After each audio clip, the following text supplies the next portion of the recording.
Yun, kamusta mga ka-review? Ako nga pala si Kit at welcome back sa Kamote Custom. So ngayong araw na to is ang i-share ko sa inyo is itong aking custom na Marvel vs Capcom na Cyclops, okay? So parang update lang to nung una kong ginawang custom na Cyclops. Ito kung matatandaan nyo, yan yung ginawa ko dati. Ngayon kasi gumawa ako ng Marvel vs Capcom na cable. So parang pinantay ko na lang siya kasi kapag pinagtabi ko sila, parang hindi match, okay? Si Cable tsaka si Cyclops. So naisip ko bakit hindi ko na lang din i-mescofied or ganung style na lang din yung gagawin ko dito, okay? So mabilis lang to. So ang ginawa ko lang naman talaga dito is itong fabric na suit, okay? So parang mescofied na siya. Wala naman akong masyadong binago. Pero syempre, yung mga nakadikit dati sa mismong figure, sa plastic na figure, dun sa body mold is, ang ginawa ko is, tinanggal ko ulit, binaklas-baklas ko.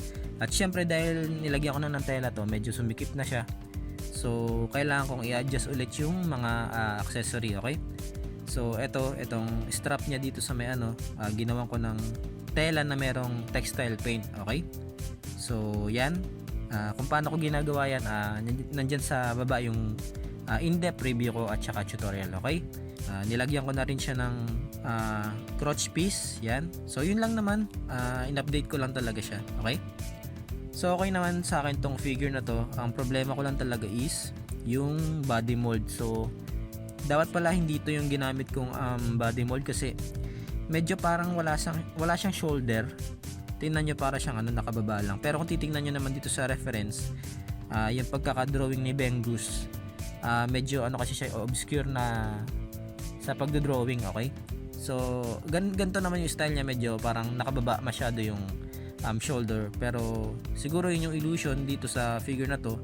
Pinipilit ko na lang na tingnan ganun na lang yung i-justify ko. Pero kapag nakababa naman, hindi naman masyadong halata na wala siyang masyadong shoulder. Pero kapag ginanto mo, ayan, parang 'di ba? Parang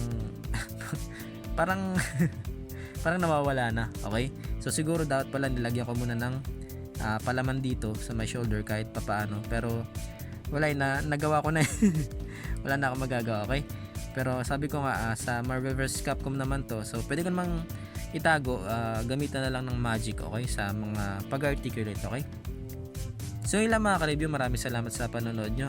Nawa nagustuhan nyo yung video na to. Kung meron man kayong suggestion at saka tanong, please comment down below. Sasagutin ko lahat yan, okay?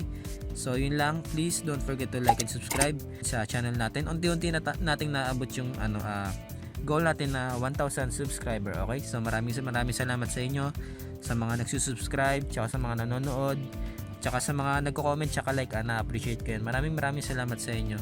At yun lang naman, hanggang sa muli, kita-kits ulit tayo. Salamat.